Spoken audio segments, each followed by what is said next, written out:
Hello everyone. Thank you for coming here to watch me talk about vector search, beyond the hype.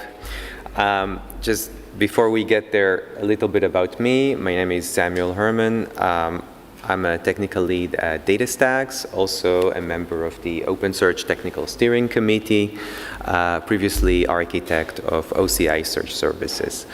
And what I'm going to be telling you today, it's less about, I can pull a lot of cool things that we did here at Datastax, a lot of cool features with vector search, with jVector, but I'm not going to do that. Instead, I kind of want to more tell you the story of how we build our muscle in vector search.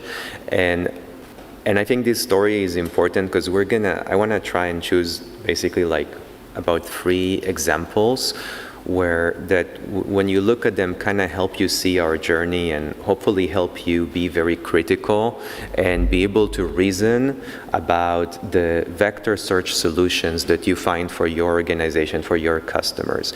Because once we're able to have this ability to go in depth, to understand the metrics, to really separate the noise from what's important, this is when we actually started showing really innovative things that we could have not done otherwise.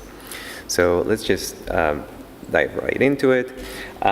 Before we go into algorithm and cool things, again, we are very operationally driven. What prompted us to do jVector in the first place? Why not? I mean, there is Face, there is NMSLib, lots of cool things. There is Lucene, lots of really cool things. Why do yet another vector search library? So the answer is simple. Because we are an operationally focused, and one of our first tasks were to really enable vector search capabilities in Cassandra, dense vector retrieval in Cassandra. And for that, jVector was created. And also now we have OpenSearch, and that allows us to easily migrate that to OpenSearch and maybe to other projects. What all those projects have in common, they're Java-based. Being a Java-based project is much easier to integrate with when with a pure Java library. We drew actually a lot of inspiration from Lucene. You'd see me mentioning Lucene maybe more than a couple of times. And comparing jVector to Lucene, but that's really because we really like it. Just one example for things that really matter and helps a lot when you work kind of in a pure Java and you leave the state all within the JVM is that you can really do the profiling a lot easier, heap analysis tools, thread tools, all those things are much easier, much faster. If our heap and our threads were fragmented between something in native memory that we cannot access and we do not know, and some other things in JVM, our ability to iterate and move quickly will be impacted. There are some things, however, that we do a bit differently, which is why we had to still make some changes in jVector. One last point on that topic. So I mentioned Lucene, I mentioned we like Lucene, and people in the community took note. One of them, and thank you very much, Rikil, sent a PR where he took the OpenSearch jVector plugin. So this is how jVector is available in OpenSearch via the OpenSearch plugin. So he took the implementation and he moved it into Lucene as a native codec. That there is a PR he created. I hope it gets approved. So that actually might be super awesome. Removing additional interfaces, making things smoother for the community. Okay, so before we jump into the depths of the cool things with index, I do want to say a few words about dense vectors themselves. A lot of people said a lot of important things about a lot of my fellow speakers said a lot of things about the trends in the search space, about dense retrieval. I do want to highlight these three things that you see in this slide. So they still pose highest relevance scores in some benchmarks. Their dimensionality has increased. It's been one of the factors that kind of helped when we went from 128 dimensions. Today you can get up to 3,000 dimensions from OpenAI. The quantity of the dense vectors also is increasing. So a lot of the techniques that help us get better search results are really using late interaction or Colbert, interleaving chunks for text. But also we see new functionalities like multimodal kind of domains from sound, from vision.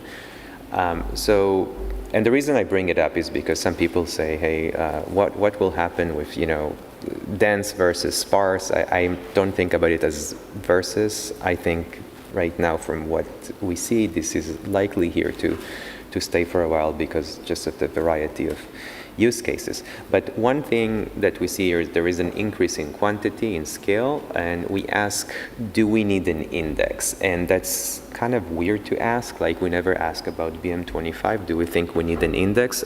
This sounds like a trivial question, it's not. And I will explain why. If we take a step back, so we really like to say, a lot of smart things about what we do with vector indices, but what is our starting point, really? What is our goal? Our goal is to get good search results, right? So one of those metrics would be recall, right? What the proportion of the results that are correct. So if I have, for example, an embedding model, you may see it here as step one, and I created like very cool and smart embedding model, it will have a certain recall, right? So if I will just brute force my way, compare with all the vectors, it might have a certain recall. Now, at this point, when I'm adding an index, right, this is something we didn't see with BM25, with sparse indices. We never had to choose between being right to being slow. We had to choose between being right and being maybe more slow or less slow or slow with more resources. We never had to sacrifice recall for the sake of index. This is this to me is something that I cannot stress more. So it gives you like this outlook that when we install like a vector search library and we benchmark it, we really start from step 2. So that means we're only going downhill from where the embedding model got us. And this is an important point. So let's get to the next slide to see an example. So you can Google, there are a bunch of benchmarks. If you Google, say, like the Bear benchmark, for example, you can, or some others, you can see, for example, for the, for this model, right, this embedding model, mini LM-L6, you can see that it has an average recall of 68%. Many vector indices like ANN indices, their recall is like around 90% on average. And that means that our actual real recall is now something like 61%. That's lower than BM25 baseline for SciFact. So this is really how I look at this. So when people publish like, oh, I have a vector index, it does this in an amazing speed, 90% recall. This is what you get for 90% recall. So keep that in mind. So another thing, to make matters worse, 90% or 95% or whatever percent on average, there is a distribution to our vectors that also impacts the recall of ANN indices. When many times when we check for recall and we publish on average, the average is on many data sets. Those data sets are often well known. Many of the indices are tuned to it. But if we get a distribution that we do not know, weird things can happen. It can be a lot worse than we think. So fun experiment you can do. Take your favorite vector search library, run it on one of the data sets that you find in research papers or in benchmarks, and run it on random data sets. Just write a Python script, create a bunch of random vectors, run it, see what you get. With 100 vectors, maybe not too bad. With 1 million, 1 billion, you'll start seeing something different. So we are not excluded from that joy of dealing with distributed weird distribution of vectors, and indeed, for some of our customers, this is what we've seen. And our initial jVector library was really modeled with, it's a graph library, so there are two, so the most popular type of index today for vectors, for dense vectors, is graphs. And there are two types of them. One is the HNSW, a lot of people are familiar with, that establish a hierarchy, and each and there are nodes in each layer.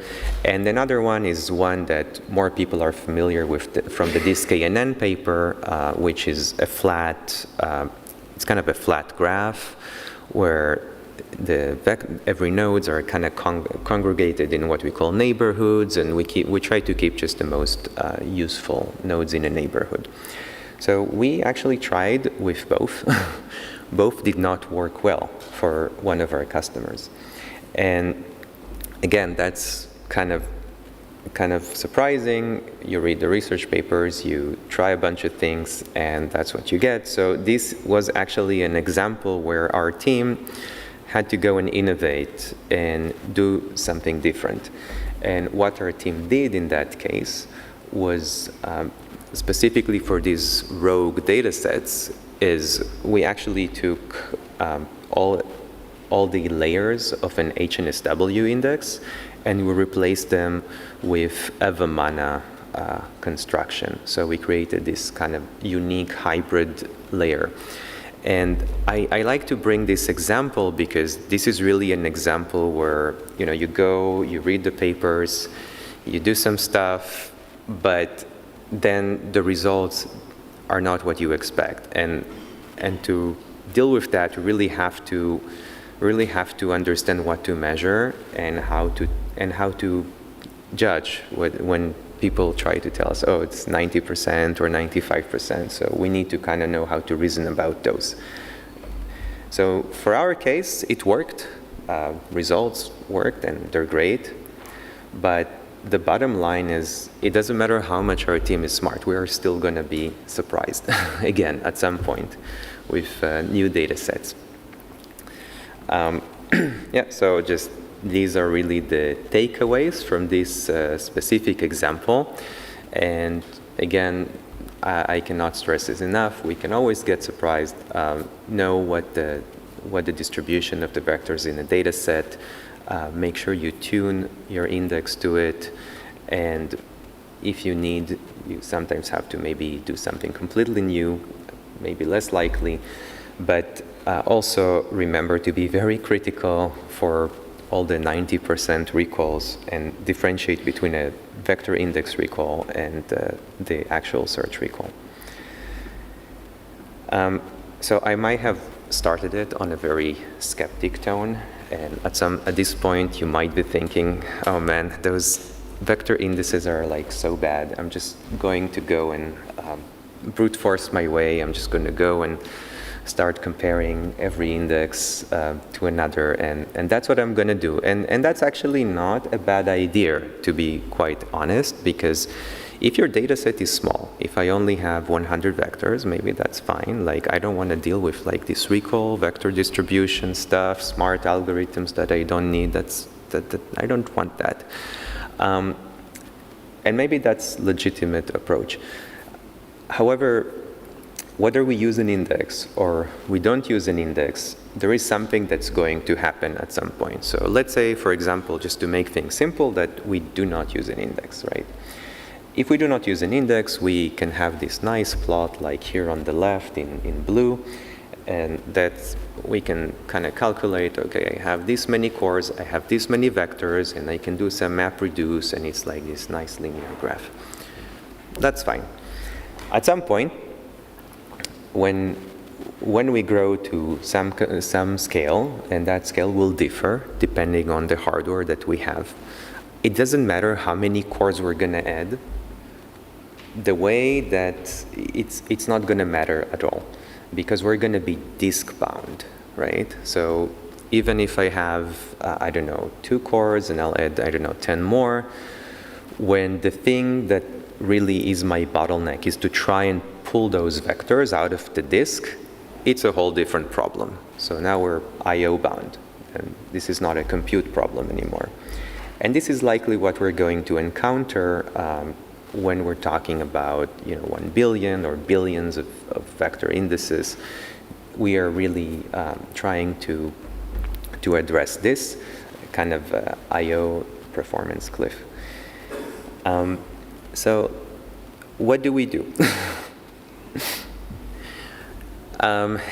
So I might have, again, convinced you indices are bad. So the first thinking is maybe we should get some better disks. And we open Amazon or Google or whatever, and we find the most expensive disk on the market, which is the NVMe.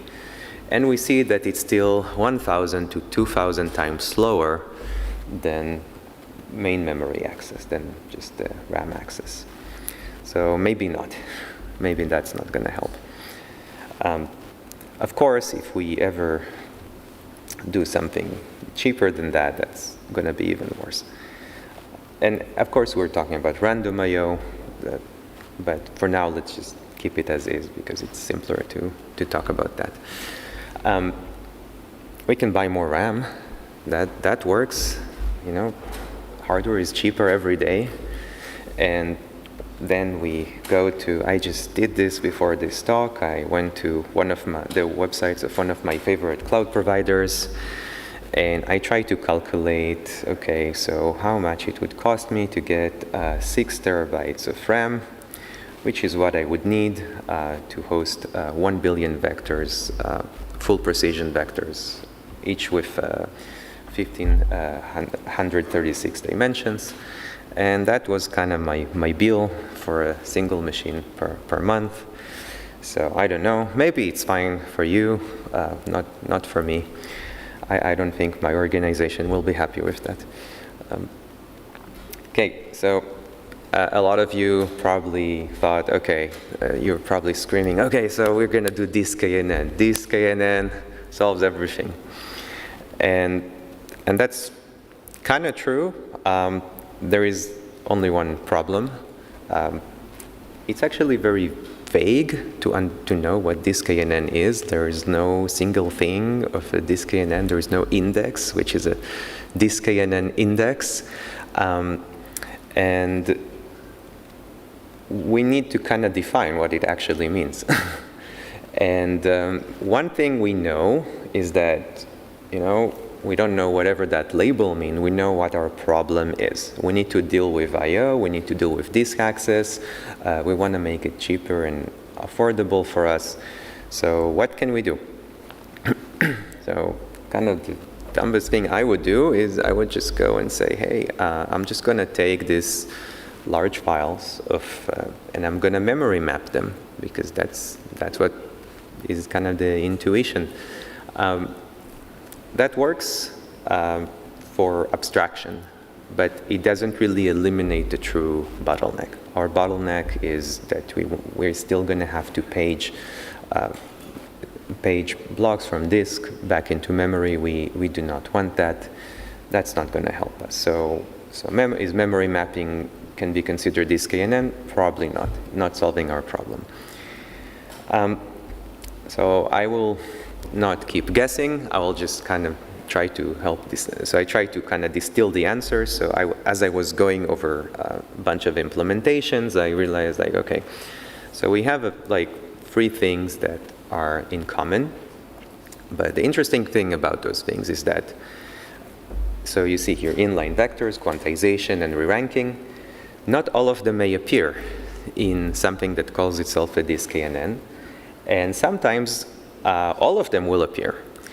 But does it mean it's better if all appear or if some of them appear, or how do I know what's better? How do I know if it's just noise? Maybe I can only take 2 out of 3, 1 out of 3. How do I make a decision? So to do that, we kind of have to understand what each one of those features is, what does it give us, and under what circumstances. So let's start with the first one. The first one is which is inline vectors. What does it mean in a nutshell? In a nutshell, what it means, it's like we kind of remember this world where we have graph indices, right? And then we have the full precision vectors somewhere in some other file, and the graph is in the memory. So inline vectors basically says, what if we organized the full precision vectors themselves? We organize them in such a way that they'll be actually part of the graph. So when I read a node, I already have the full precision vectors of what would be its neighbors. So with one disk seek, one read, I can pull more relevant data.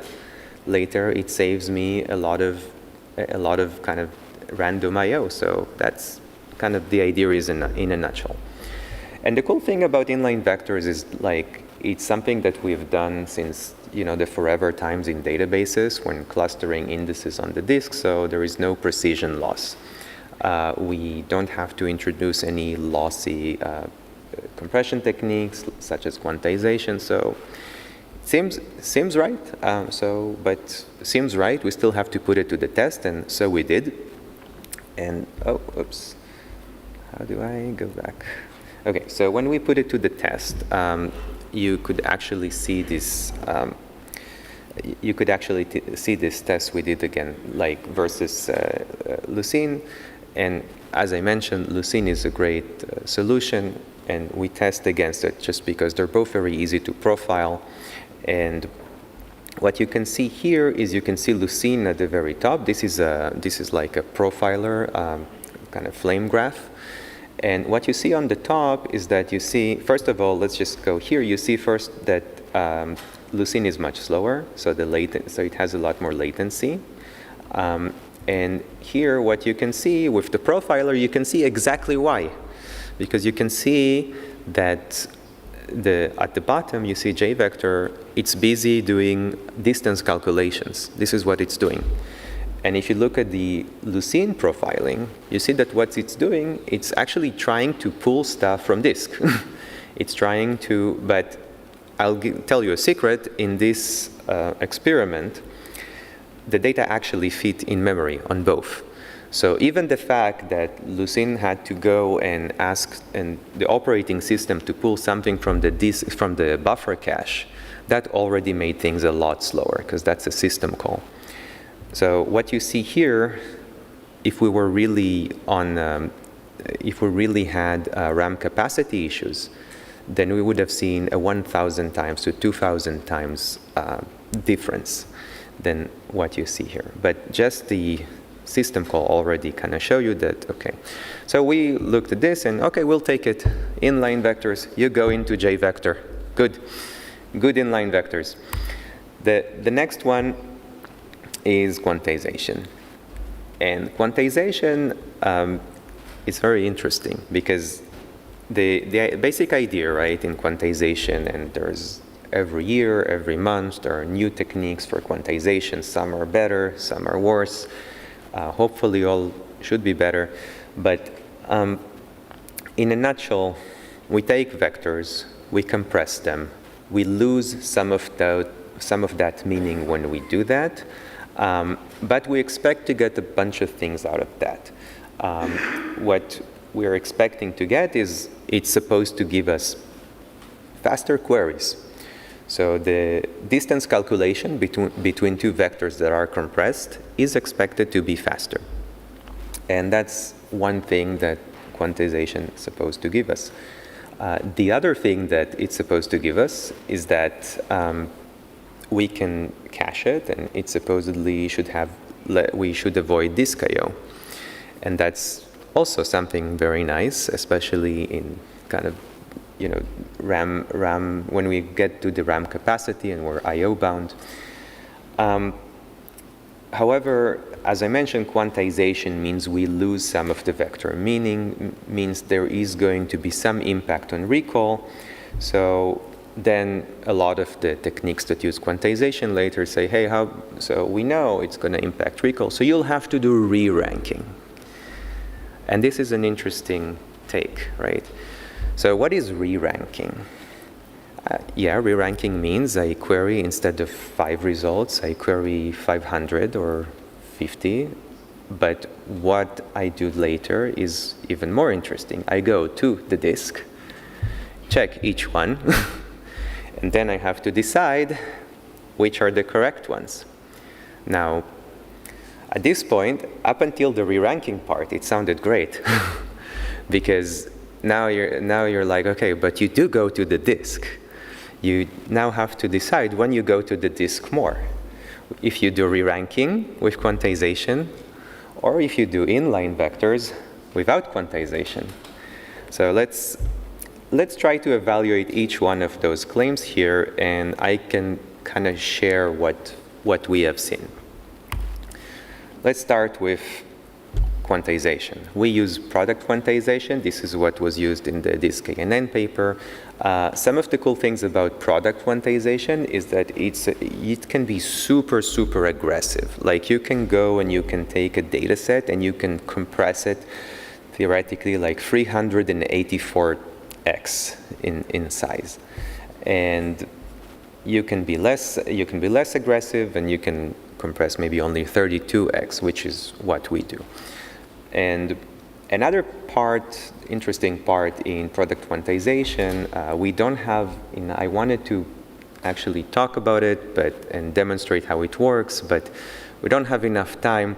But it has a very, very cool technique called ADC, in which we can take compressed vectors and we can really check the distances between them in a heartbeat, like in an instance. We can really do the distance calculations really, really fast. This sounds super promising. I'm sure it's going to work. And the interesting part is that the ADC thing does seem to work. The distance calculations are indeed faster. However, the recall. Oh man, the recall. So you can see, if we go with what we've shown earlier with the super extreme compression, we're looking at 90% degradation in recall. That's worthless result. That's like completely worthless result. When we go higher to 192 subdimensions, now we're at 20%. That's not, and we already know, if someone told you, hey, your recall is going to be 80%, you already know, based on the first few slides, how to treat a 90% recall. So I hope you treat 80% in a similar, if not worse, manner. So yeah, we're going to have to use re-ranking here to see if we can fix that. And then again, we do the re-ranking, and now we end up doing that math. When do we access disk more? Because if we degrade it all the way to 20%, and our query is worthless, we essentially just accessing the disk left and right to re-rank so many nodes to get an equivalent recall that our disk I/O and our query time, our latency is actually higher. And the interesting part about this, so if you see the first result that says full, this is with no quantization. It actually has the lowest disk I/O. That was mind-blowing to me when I've seen that. So what does that mean? That means that quantization does not make your query faster. It means that if someone handed to me an index and it was inlined, then my queries will be faster. Even if my machine has very little RAM, it will be faster. Faster than what I could get with recall. Okay, so this is very important. Recall does not necessarily going to make your query faster, definitely not more accurate. Okay, so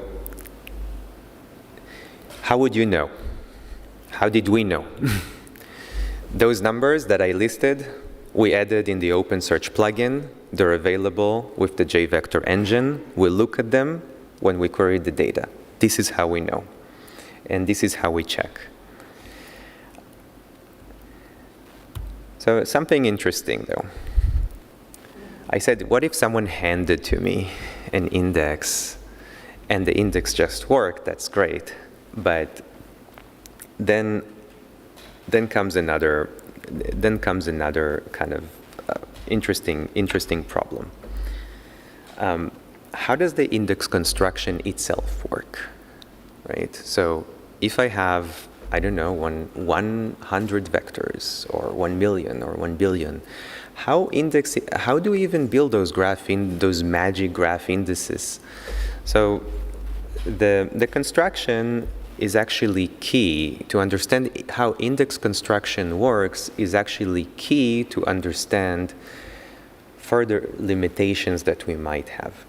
So let's look at just the average kind of graph index construction algorithm. It usually works as follows. We have some initial graph. Maybe that graph is like one node, and that's it. And then we add new nodes. Every time we add a node, and when we add the node, we have to say, okay, where do I add that in the graph? I have to find its best neighbors. How would I find its best neighbors? I search the graph. This is how it works. So when we build graphs, we essentially search them every time. For every node we add, we actually search the graph. So the graph construction itself is leveraging the search. Okay, this is interesting. So if we have to search the graph, that's fine. But now we have kind of a chicken and egg problem. So I told you, if someone handed to me an index, and I'm in a RAM limited machine, that's fine. I don't need all this quantization stuff. I'm good. I'm great. But what about building that graph on my machine, on this poorly RAM limited, disk bound, IO bound machine? What if I want to build a graph on my machine? So to do that, that means I'm going to hit a lot of disk seeks. That's going to be really slow. And that's when we go back to quantization. Now, the interesting part to me was that this is where actually quantization can be useful. Well, not can be, it's mandatory in some cases, right? Because if the question is between taking 2000x longer to build an index on my machine, to not build it, it's kind of like saying don't build the index at all. It means that if it takes a day, it's going to take years. So we have to figure out something, even if it means we're going to lose some of the recall, some of the quality. And this is where quantization is helping us. And the way quantization is helping us here is that we can really compress the entire data set. So remember, we mentioned how aggressive product quantization can be. So we can really compress the entire data set to a point that it actually, so if you see the PQ compressed column, this is what it would be after compression, right? With when the full precision vectors are compressed. And this is actually something that I can fit on most personal computers. not even a server of, not even a beefy server, but very small machines. Again, you can do those experiments on your personal computers. You can go and now build indices of tremendous size. That's pretty powerful. And this is where it's helping us. However, now you should ask me, but what about re-ranking? There is no re-ranking here. When we build a graph, the searches do not re-rank. That means that the searches are not perfect. That's true. They might not be super good. That's true. But it still works. And this is what we do. So the quantization is actually helpful for us for index construction. But if someone else could build the index for us on a bigger machine, they can pay this, 40K a month or whatever to their favorite cloud vendor and just hand us the index when we need it, then we do not need that. Then we don't need to take these additional losses. I do want to point out that in any case, when we look at quantizations, right, we kind of have to find a sweet spot, right? So it's really a question of for which one of these parameters we're going to sacrifice, right? So we have recall, we have RAM, and we have disk I/O. And when we build our index, that's the first thing we ask our customers. Do you have any, what are your requirements for recall? What are you willing to suffer in terms of latency? What does your hardware look like in terms of RAM, in terms of disk? And that's really what's allowing us to do the right thing by our customers.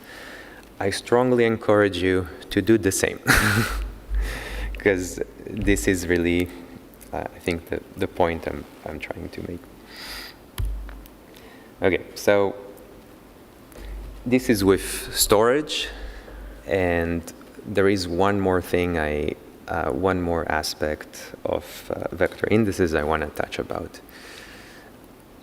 This one is really graph. So when we're thinking about graph index construction, we talked about, okay, you have these Vamana, you have HNSW, you have all these algorithms. We're going to be I/O bound. But what if I'm not I/O bound?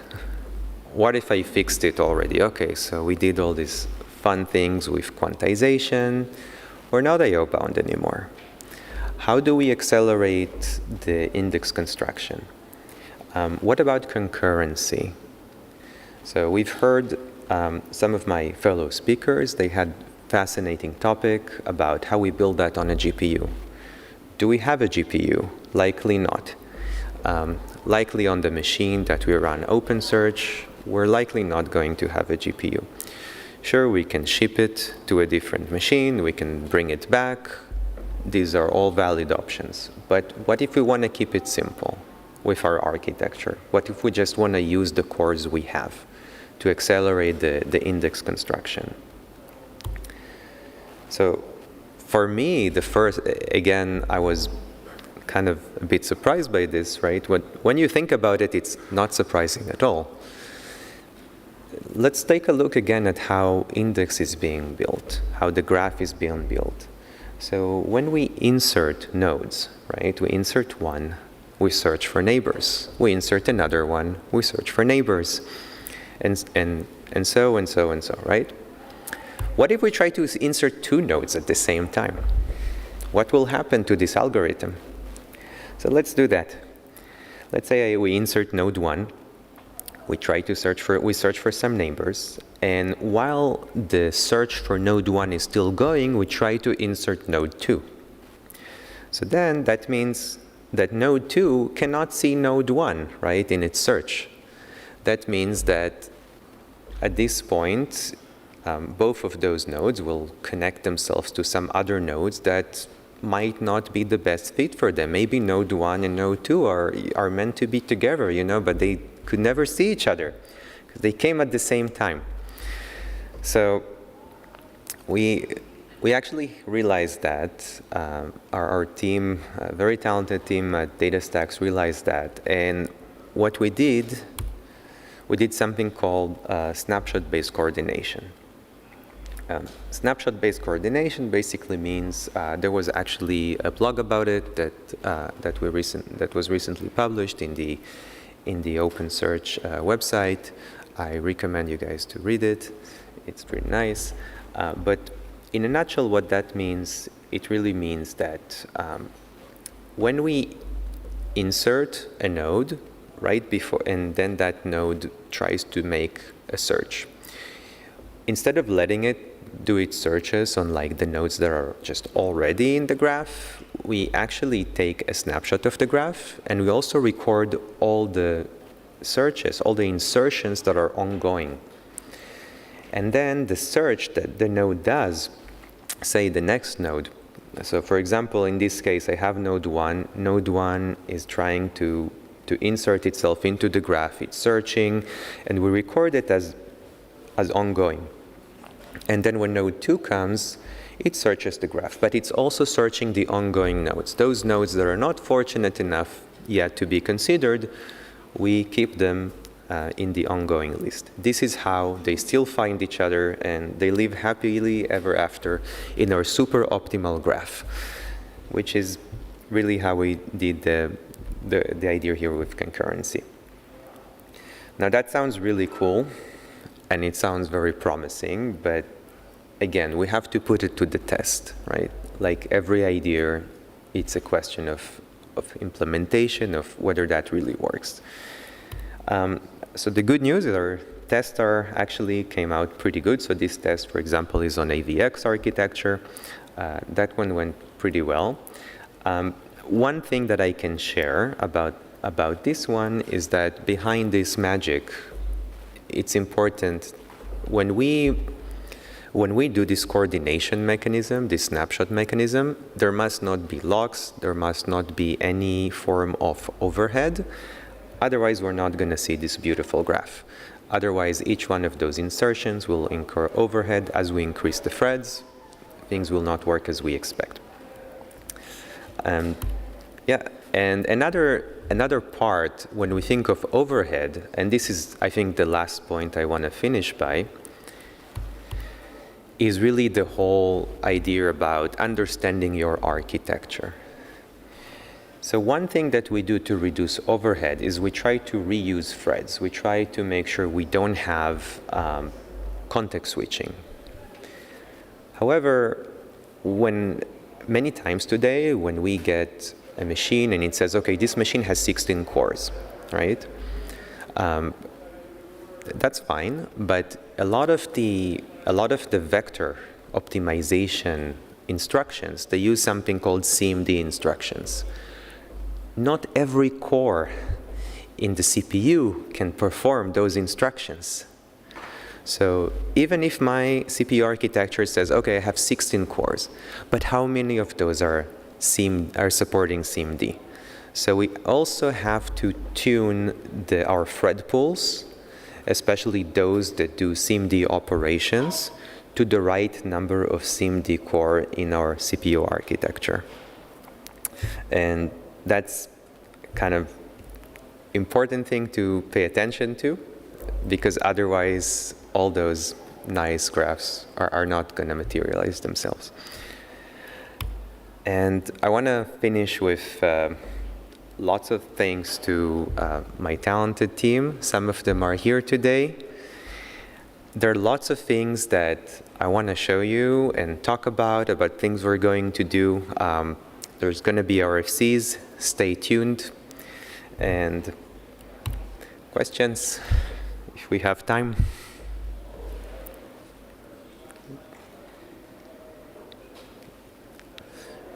No questions? Okay. Well, thank you all.